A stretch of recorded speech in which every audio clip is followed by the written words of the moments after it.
آج کی ویڈیو میں ایک ایسے صندوق کی بات کرنے جا رہے ہیں جس کے لیے آج بھی یہودیوں نے ماہرین آثار قدیمہ کو دنیا بھر کی کھدائی پہ لگایا ہوا ہے۔ 6 جون 2025 کے دن ماہر آثار قدیمہ کی ایک ٹیم جس کی سربراہی پروفیسر ہنری تھامس کر رہے تھے، انہوں نے دعویٰ کیا کہ انہیں ایک ایسی صندوق مل گیا ہے کہ جسے تابوت سکینہ کہا جاتا ہے۔ آج کی ویڈیو میں ہم بات کریں گے تابوت سکینہ کیا ہے، احادیث اور قرآن کی روشنی میں تابوت سکینہ کی اہمیت کیا ہے، پوری دنیا کے یہودی اس صندوق کے پیچھے کیوں پڑے ہیں۔ چلیں سب سے پہلے تو بات کرتے ہیں کہ تابوت سکینہ ہے کیا۔ حضرت آدم علیہ السلام کو اللہ نے شمشاد کی لکڑی ایک صندوق عطا فرمایا۔ یہ صندوق 2 گز چوڑا 3 گز لمبا تھا اور بیرونی حصہ سونے کے کام سے بھرا ہوا تھا۔ یہ صندوق حضرت آدم علیہ السلام سے منتقل ہوتا ہوتا حضرت یعقوب علیہ السلام تک پہنچا اور آپ کی اولاد بنی اسرائیل کی ملکیت میں رہا۔ لفظ تابوت کا مطلب صندوق اور سکینہ کا مطلب ایسا سامان جس سے دل کو سکون اور راحت ملے،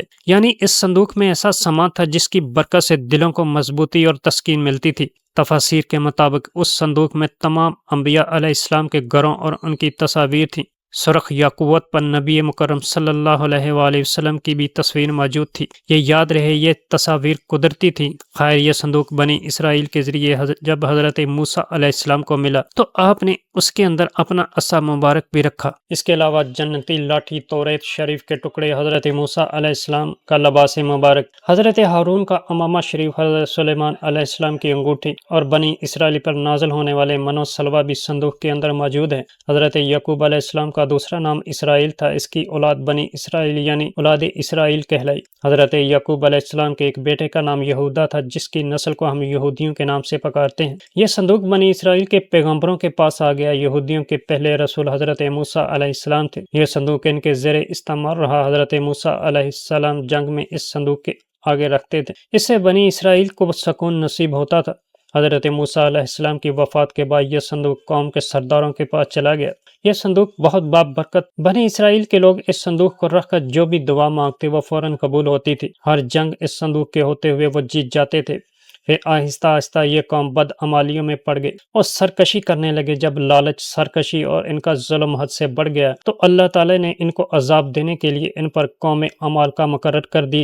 اس قوم کے بادشاہ جالوت نے ان پر انتہائی زبردست دھاوا بولا اور ان کی بستیاں اجاڑ دیں، شہروں کو جلا کر راکھ کا ڈھیر بنا دیا۔ ان کا تابوت سکینہ بھی چھین کر ساتھ لے گیا۔ مفسرین کے مطابق اس نے تابوت کو گندگی کے ڈھیر پر پھینک دیا اور تابوت کی اس بے حرمتی پر اللہ کی طرف سے قوم عمالقہ پر اللہ کا عذاب نازل ہوا، اور جس شہر کے گندگی کے ڈھیر پر یہ صندوق پھینکا گیا تھا اس شہر میں ایک عجیب سی وبا پھوٹ پڑی، ایسی وبا جس کا کوئی علاج نہ مل سکا۔ قوم عمالقہ نے یہ فیصلہ اس تابوت کے کسی دوسرے شہر میں منتقل کر دیا جائے۔ یکے بعد دیگرے تابوت کو 5 شہروں میں منتقل کیا گیا، لیکن حیران کن طور پر 5 شہروں کو اس وبا نے اپنے کنٹرول میں لے لیا۔ پھر قوم کے علماء نے فیصلہ کیا کہ اس صندوق کو بنی اسرائیل کو واپس دے دیا جائے۔ انہوں نے صندوق کو ایک بیل گاڑی پہ رکھا اور بنی اسرائیل کے شہر کی طرف روانہ کر دیا۔ ادھر بنی اسرائیل میں حضرت شموئیل علیہ السلام مبعوث ہو چکے تھے۔ حضرت شموئیل چاہتے تھے کہ وہ طالوت کو بادشاہ بنائے، چنانچہ انہوں نے اپنی قوم کو کہا کہ طالوت کی سربراہی میں جالوت سے جنگ کریں، لیکن قوم ان کا مذاق اڑاتی رہی۔ ایک دن قوم کہنے لگی، اگر آپ اللہ کے سچے نبی ہیں پہلے ہماری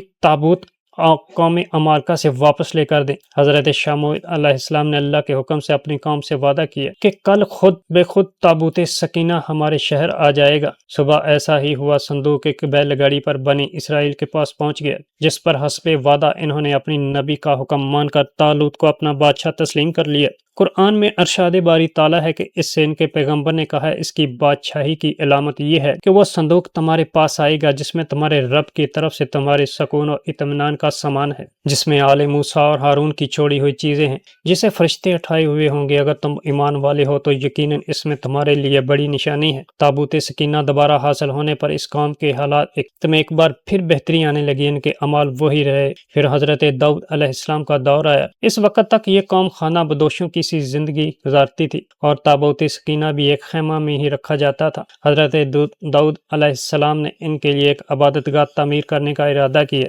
جسے ان کے بعد ان کے بیٹے حضرت سلیمان علیہ السلام نے بیت المقدس کے مقام پر عظیم الشان عبادت گاہ کی شکل میں پایا تکمیل تک پہنچایا۔ تابوت سکینہ کو خیمے سے نکال کر اس عبادت گاہ میں رکھ دیا گیا۔ اس عبادت گاہ کے تابوت سکینہ والے حصے میں سوائے انبیاء اور سب سے بڑے عالم کے کسی اور کو جانے کی اجازت نہیں تھی۔ حضرت سلیمان سلیمان علیہ السلام کی وفات کے بعد آپ کی انگوٹھی مبارک بھی اسی تابوت میں محفوظ کر دی گئی۔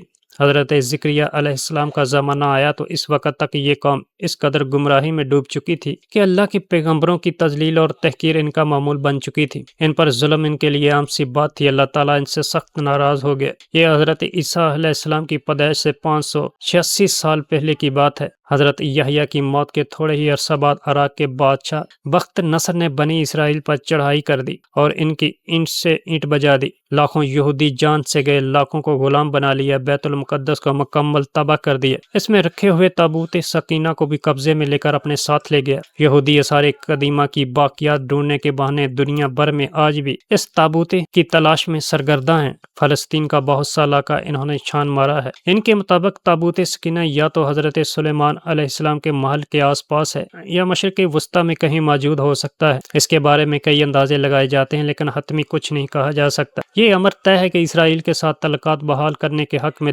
دنیاوی فوائد کی دلیلیں دینے والے دانشور یہ بھول جاتے ہیں کہ اللہ تعالیٰ نے قرآن شریف میں واضح طور پہ کہا ہے کہ یہود و نصارہ کبھی تمہارے دوست نہیں ہو سکتے۔ اب سوال یہ پیدا ہوتا ہے کہ اب پروفیسر ہنری تھامس کا دعویٰ سچ ہو سکتا ہے کہ ان کو یہ صندوق مل چکا ہے؟ ہرگز نہیں، یہ سچ تو کچھ دنوں میں کھل کر سامنے آ ہی جائے گا جب اس صندوق کو نمائش کے لیے پیش کیا جائے، کیونکہ مسلمانوں کے علاوہ محققین کا یہ متفقہ ماننا ہے کہ انوکھا صندوق قیامت کے قریب حضرت سیدنا امام مہدی کو ملے گا۔ جب وہ تشریف لائیں گے تو وہ اس صندوق کو فلسطین کی تبریہ نام کی ایک مشہور جھیل سے نکالیں گے، جبکہ ایک قول کے مطابق آپ اسے ترکی کے شہر انطاکیہ کی کسی غار سے نکالیں گے۔ آج یہودی 2000 سال گزرنے کے بعد دوبارہ فلسطین پر قابض ہو گئے ہیں اور پھر سے خود کو سب سے بہتر قوم ثابت کرنے میں سرگرم ہے۔ ساتھ ہی ساتھ اس خوش فہمی میں ہے کہ وہ اللہ تعالیٰ کی لاڈلی قوم ہے۔ وہ چاہتے ہیں کہ دوبارہ حضرت سلیمان علیہ السلام کی عبادت گاہ میں تابوت سکینہ کو ڈھونڈ کے رکھ دیں، پھر پوری دنیا کو فتح کر لیں۔